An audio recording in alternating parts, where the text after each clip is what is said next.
Assalamu alaikum. I hope everyone is fine. This is Saif Ahmed, your physics instructor, and I welcome you all again to my YouTube channel, PhiCraft. So in this lecture, we are going to start our new article, that is elastic deformation, and that particular elastic deformation belongs to the chapter that is effect of forces. So let's start from the first slide.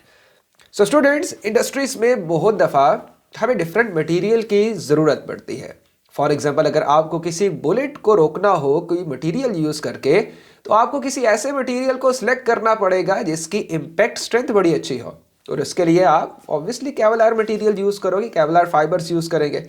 इसी तरह अगर आपको किसी material को किसी rotation purpose के लिए use करना हो, जैसे हेलीकॉप्टर में आप रोटर के लिए यूज़ करते हो, तो किसी ऐसे मटेरियल का आपको सेलेक्ट करना पड़ेगा जिसकी जो टॉर्शनल स्ट्रेंथ है या जो रोटेशनल स्ट्रेंथ है वो बड़ी इंक्रीमेंट बहुत अच्छी हो. Sorry, clear.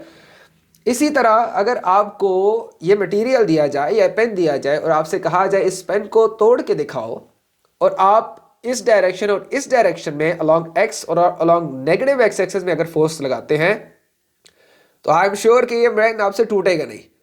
लेकिन अगर मैं कहूं कि आपने इसको कंप्रेस करके ऐसे बेंड करके इसको ब्रेक करना है, तो बड़ी आसानी से ये ब्रेक हो जाएगा. क्लियर. तो इसी तरह हम इस चैप्टर में डिफरेंट पैरामीटर्स के बारे में पढ़ेंगे जो कि मटेरियल्स की मैकेनिकल प्रॉपर्टीज को समझने के लिए बड़ा एक हेल्पफुल चैप्टर ये रहता है. क्लियर. सो हम स्टार्ट करते हैं अपनी पहली स्लाइड में, जिसमें हम एक फोर्स को डिस्कस कर रहे हैं, एक फोर्स को डिफाइन कर रहे हैं. सो हम फोर्स को डिफाइन एक दफ़ा पहले शायद हमने किया था, जिसमें हमने फोर्स को डिफाइन किया था. Force is basically a push और पुल. क्लियर. यहाँ पे हम डिफाइन करेंगे, जैसे मोमेंटम में हम फोर्स को डिफाइन करते हैं, force is basically the rate of change in momentum. यहाँ पे स्टूडेंट्स हम डिफाइन कर रहे हैं फोर्स डिफॉर्म्स और टेंड्स टू डिफॉर्म. फोर्स जो कि डिफॉर्म करती है या कि टेंडेंसी रखती है, ट्राई करती है किसी ऑब्जेक्ट को डिफॉर्म करने के लिए. अब डिफॉर्म करने के वेरियस मेथड हैं. एक और फोर्स की डेफिनेशन अगर आप सॉरी पढ़ लें, the force that changes the shape and size of the object is called deforming force. तो ऐसी फोर्स जो कि ऑब्जेक्ट की शेप को चेंज करे या कि उसके साइज में वेरिएशन प्रोड्यूस करे, ऐसी फोर्स को हम डिफॉर्मिंग फोर्स कहेंगे स्टूडेंट्स. क्लियर. सो नीचे जो आपके पास डायग्राम है, इसमें आपने नेम्स नहीं याद करने, ना आपकी इस स्लाइड में से सिवाय डेफिनेशन के कुछ आपके सिलेबस में ये इंक्लूड है. मैंने सिर्फ आपके इंटरेस्ट के लिए ये एक इमेज डाला है जिसमें आप देख रहे हैं कि along y axis, along negative y axis में फोर्स लग रही है तो मटेरियल डिफरेंट बिहेव करेगा. अगर हम मटेरियल को कंप्रेस करें तो मटेरियल डिफरेंट बिहेव करेगा.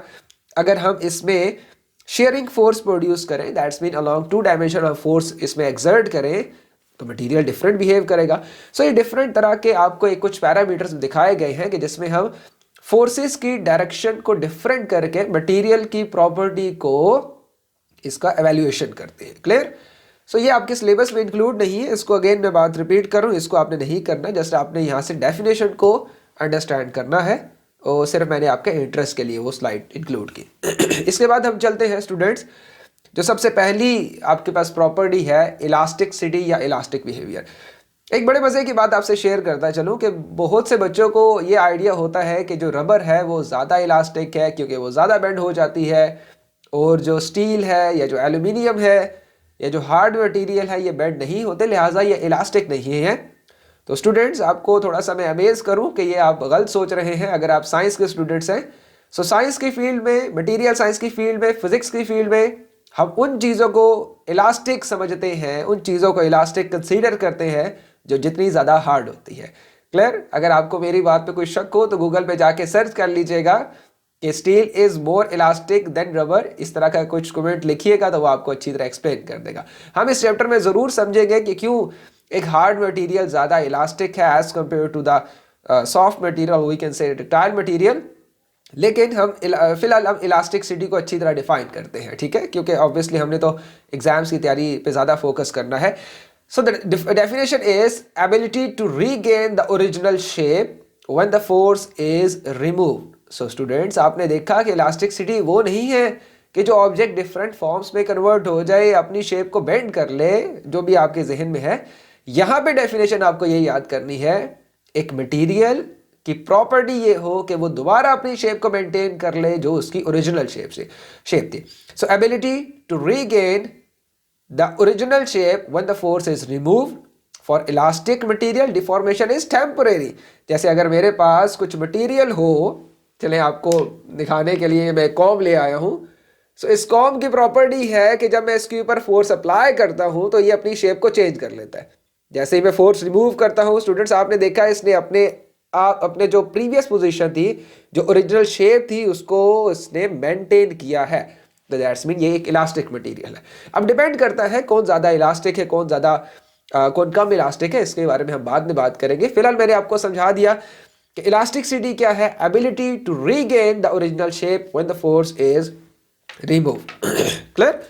सो मोर इलास्टिक मटेरियल, ये लाइन स्टूडेंट्स बहुत ज्यादा इंपॉर्टेंट है। मोर इलास्टिक मटेरियल, जो जितना ज्यादा इलास्टिक हो, offer more resistance to deforming force. जब आप फोर्स अप्लाई करोगे तो वो उतनी ही ज्यादा रेजिस्टेंस पैदा करेगा, उतना ही आपको मुश्किलात में डालेगा कि अगर आप उसकी शेप को चेंज करना चाहो। क्लियर? आई होप सो कि आपको बेहतर समझ आता जा रहा होगा।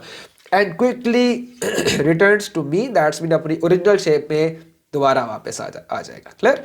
सो स्टूडेंट्स, होता क्या है जब आप एक मटेरियल को इस तरह करके आप बेंड कर रहे हैं, तो अगर हम इसके एटॉमिक जो ऑब्जर्वेशन है, एटॉमिक साइज की जो इंटर एटॉमिक स्पेसिंग, अगर हम उसको समझने की कोशिश करें तो हम कुछ इस तरह समझते हैं। आपने इमेजिन इस तरह करना है जैसे अगर एटम्स डिफरेंट इस तरह, एक सॉलिड में एटम इस तरह डिफरेंट अपनी पोजीशन के ऊपर पड़े हुए हैं, तो वो आपस में उनके दरमियान जो बॉन्डिंग है ना, जो अट्रैक्टिव फोर्स, जो रिपल्सिव फोर्स है, वो क्या उसको कहते हैं, स्पेशल टाइप ऑफ बॉन्डिंग होती है। आप इसको कूलम फोर्स भी कह सकते हैं, हायर क्लासेस में हम ऐसे भी नाम देते हैं। मतलब आप सिंपल समझ लीजिए, चूंकि आप छोटी क्लास है, आप ये समझ लीजिए attractive force, repulsive force.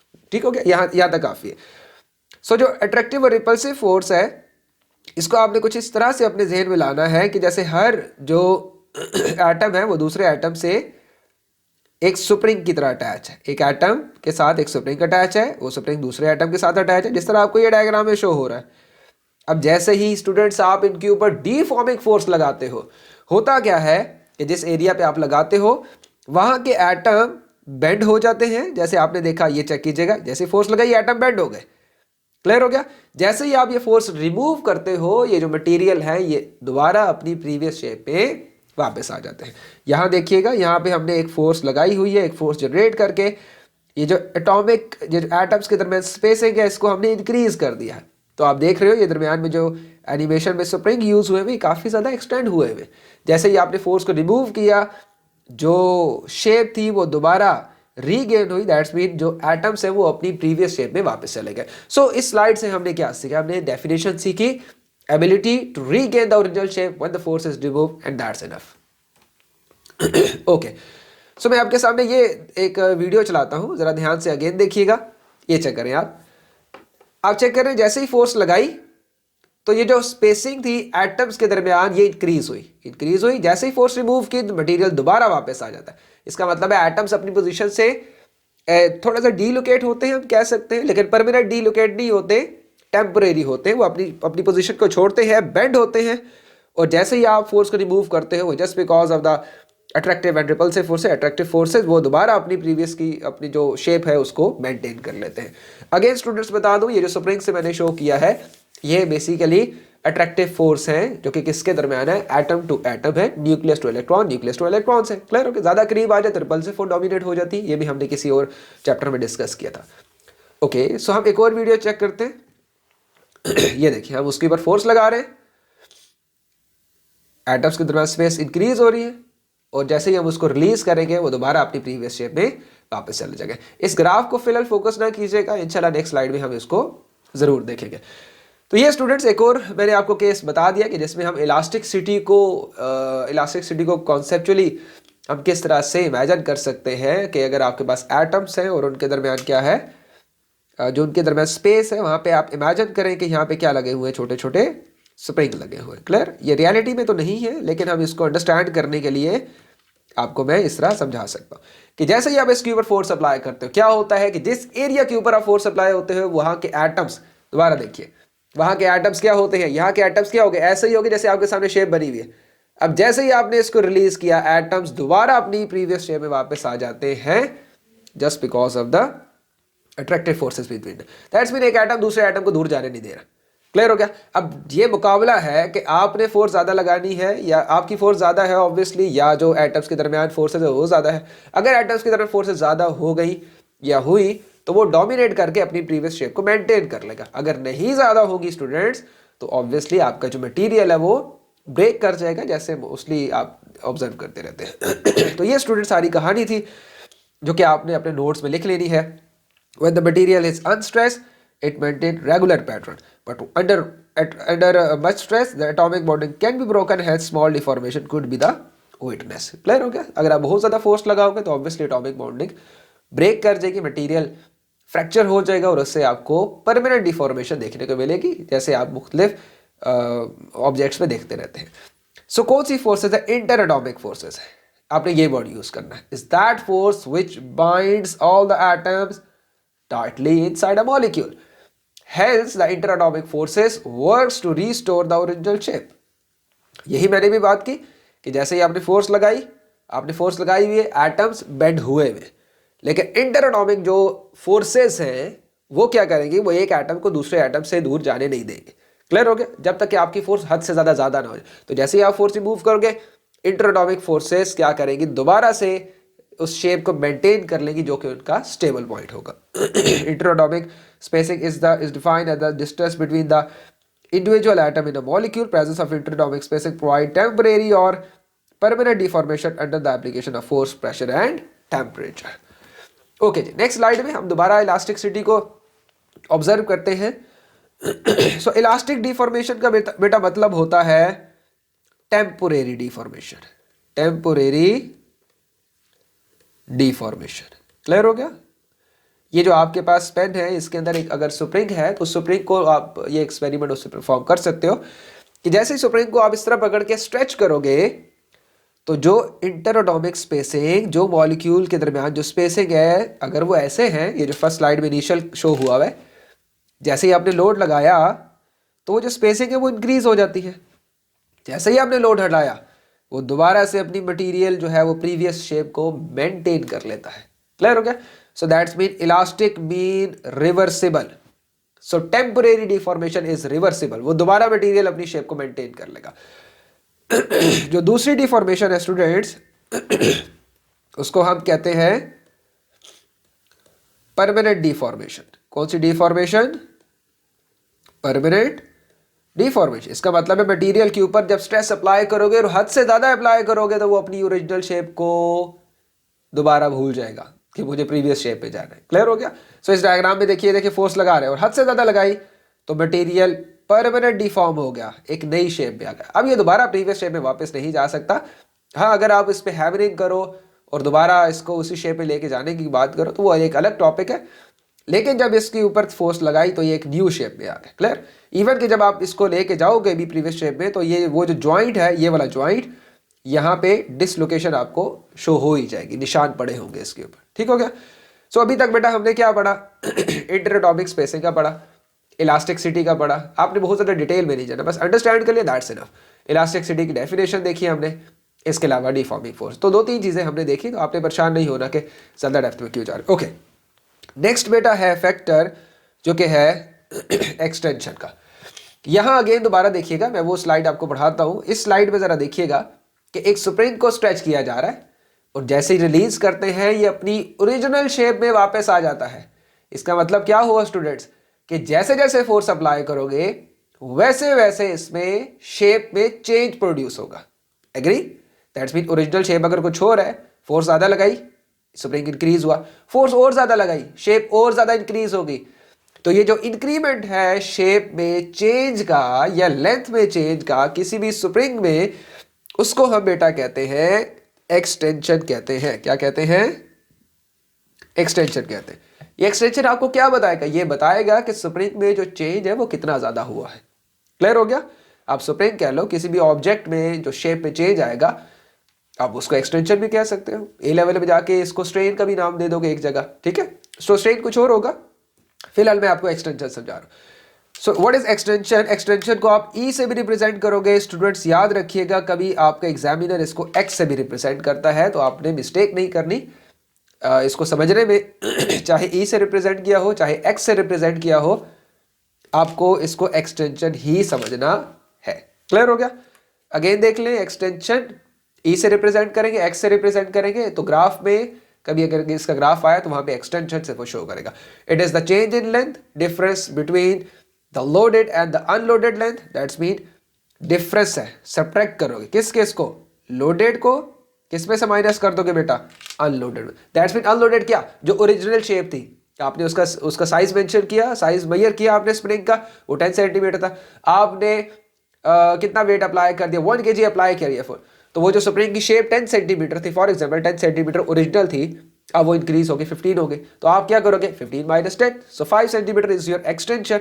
So if you apply double the force it stretches twice as much, तो वो जितना ज़्यादा फोर्स अप्लाई करोगे तो उतनी ज़्यादा वो इंक्रीज। इससे क्या पता चला, इससे पता चला कि जो फोर्स अप्लाई कर रहे हो या जो लोड अप्लाई कर रहे हो या जो वेट यहाँ पे हैंग कर रहे हो, ये डायरेक्टली प्रोपोर्शन है किस चीज़ के, एक्सटेंशन के। दोबारा देखें बेटा, इस एनिमेशन को देखें, ये इसकी ओरिजिनल शेप है, फर्स्ट लोड अप्लाई किया, एक्सटेंशन इतनी हो गई, फिर अप्लाई किया, एक्सटेंशन इतनी, तो पहले लेंथ कितनी है, यहाँ से लेकर यहाँ तक, ये इसकी है L0, ओरिजिनल लेंथ है, यहाँ से लेकर बेटा यहाँ तक क्या है, L1 है, न्यू लेंथ का नाम दे दो आप, ठीक है, आपकी अपनी मर्जी है।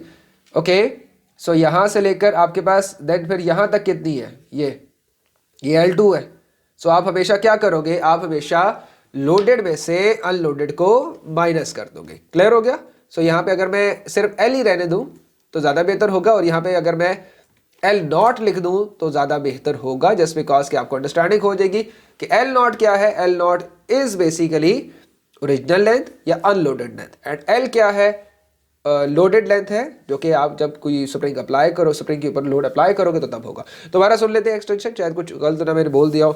What is extension? Extension is the change in length. Okay, क्या होती है difference between loaded minus unloaded. Loaded जब वेट हैंग करोगे, जब उसके ऊपर फोर्स एक्सर्ट करोगे, उससे क्या होगा, इंक्रीमेंट आएगा लेंथ पे, किस चीज़ की, स्प्रिंग की, किसी भी ऑब्जेक्ट की। क्लियर हो गया? फिलहाल हम स्प्रिंग को टारगेट करते हैं। तो जब आपने लोड अप्लाई किया और जब आपने नहीं अप्लाई किया, आपने दोनों को माइनस कर दिया, जैसे ये मैंने यहाँ पे आपको दिखा रहा हूँ। सो आप क्या करोगे, ये L0 है, ये आपके पास L है, सो L माइनस L0, वेट ज़्यादा किया L में से, जो L2 है, L2 में से L0 माइनस करोगे, ओरिजिनल को आपने नहीं छोड़ना, ठीक है। So when it stretches we measure the extension how much longer than it was, ठीक है। तो इसको पढ़ लीजिएगा, नोट्स बना लीजिएगा, आई होप सो कि आपको अंडरस्टैंड हो जाएगी। इलास्टिक लिमिट, इलास्टिक लिमिट क्या है, स्प्रिंग, अगर स्टूडेंट्स, अगर आप एक स्प्रिंग निकालें अपने पेन में से और उसको इस तरह स्ट्रेच करने की कोशिश करो, ठीक है, फोर्स इंक्रीज करते जाओ, इंक्रीज करते जाओ, इंक्रीज करते जाओ, आप मेरे से एग्री करोगे कि एक पॉइंट ऐसा आया कि उससे पहले तक जो स्प्रिंग है वो दोबारा अपनी प्रीवियस शेप को मेंटेन कर लेता है। क्लियर? एक पॉइंट स्टूडेंट्स ऐसा आएगा जहां पे वो अपनी प्रीवियस शेप को मेंटेन नहीं कर सकेगा, तो उस पॉइंट से पहले पहले जो लिमिट है उसको हम कहते हैं इलास्टिक लिमिट कहते हैं। Clear? After the elastic limit the deformation becomes permanent, so it is the maximum force at point up to which deformation is temporary। तो हम नेक्स्ट लेक्चर में यहीं से स्टार्ट करते हैं इलास्टिक लिमिट को दोबारा से समझना। आई होप सो कि आपको अंडरस्टैंडिंग हुई होगी। कोई क्वेश्चन हुआ तो कमेंट सेक्शन में ज़रूर पूछिएगा, and thank you so much. अल्लाह हाफिज़।